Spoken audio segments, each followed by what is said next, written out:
वंचित बहुजन आघाड़ी दक्षिण मुंबई लोकसभा उम्मीदवार अफजल दाऊदानी से एक खास मुलाकात देखिए। अफजल दाऊदानी ने क्या कुछ कहा। सर, क्या कहना चाहेंगे, किन किन मुद्दों को लेकर के जो है आप यहाँ पे इलेक्शन लड़ रहे हैं? पहली बात तो मैं मैडम आपकी और आपकी टीम का शुक्रिया अदा करता हूँ कि आपके ज़रिए हमारी आवाज़ आवाम तक के पहुँचती है, तो मैं आपकी टीम का बहुत बहुत शुक्रिया अदा करता हूँ।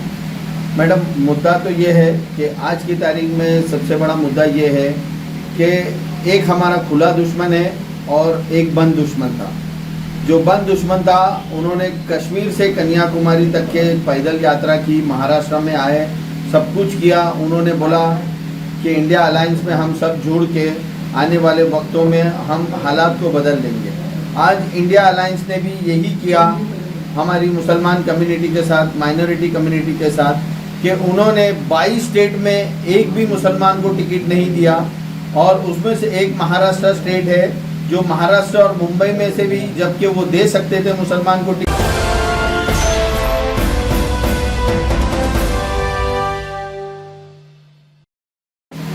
सर, क्या कहना चाहेंगे, किन किन मुद्दों को लेकर के जो है आप यहाँ पे इलेक्शन लड़ रहे हैं?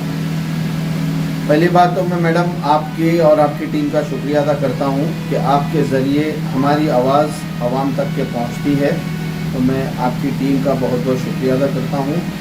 मैडम, मुद्दा तो ये है कि आज की तारीख में सबसे बड़ा मुद्दा ये है कि एक हमारा खुला दुश्मन है और एक बंद दुश्मन था। जो बंद दुश्मन था, उन्होंने कश्मीर से कन्याकुमारी तक के पैदल यात्रा की, महाराष्ट्र में आए, सब कुछ किया। उन्होंने बोला कि इंडिया अलायंस में हम सब जुड़ के आने वाले वक्तों में हम हालात को बदल देंगे। आज इंडिया अलायंस ने भी यही किया हमारी मुसलमान कम्युनिटी के साथ, माइनॉरिटी कम्युनिटी के साथ, कि उन्होंने 22 स्टेट में एक भी मुसलमान को टिकट नहीं दिया, और उसमें से एक महाराष्ट्र स्टेट है जो महाराष्ट्र और मुंबई में से भी, जबकि वो दे सकते थे मुसलमान को टिकट, फिर भी उन्होंने एक भी मुसलमान को टिकट नहीं दिया है। यानी कि इसका मतलब ये है कि वो मुसलमान को उस लायक नहीं समझते हैं जो उनको समझना चाहिए था। और अगर वो ये बात करते हैं कि हमें वाकई में संविधान को बचाना है और देश को बचाना है, तो क्यों ना वो आने वाले वक्तों में लिख के देना, हमें लिख के दे मुसलमान कम्युनिटी को कि वो आने वाले वक्तों में उनसे जुड़ेंगे नहीं और उनके साथ नहीं जाएंगे। क्यों? क्योंकि आज सभी को पता है, 2 से 3 दिन पहले का हमारे प्राइम मिनिस्टर नरेंद्र मोदी जी का स्टेटमेंट है कि हम पूरी तरह से उद्धव साहब ठाकरे को पूरी तरह से सपोर्ट करेंगे। वो मेरे दोस्त हैं और उनको हम आउट ऑफ वे जाके सपोर्ट करेंगे। तो इसका मतलब क्या है? सिर्फ मुसलमान कम्युनिटी को यूज़ किया जा रहा है। मुसलमानों को यूज़ करके इलेक्शन होने के बाद मुसलमान को फेंक दिया जाएगा। मुसलमान की हालत जैसे आज इजराइल और फिलिस्तीन की हालत है, उसी हालत मुसलमान की हो जाएगी। सर, देखा जा रहा है कि आप जहाँ पे खड़े हैं, जिस जगह से आप खड़े हैं, वहाँ पे दिग्गज लोग आपके मुकाबले में हैं, तो किस तरह से क्या रणनीति आप अपनाएंगे कि इन दिग्गजों को जो है आप मात दे सकते हैं? देखिए मैडम, दिग्गज तो है, बट फैसला ऊपर वाले के हाथ में है।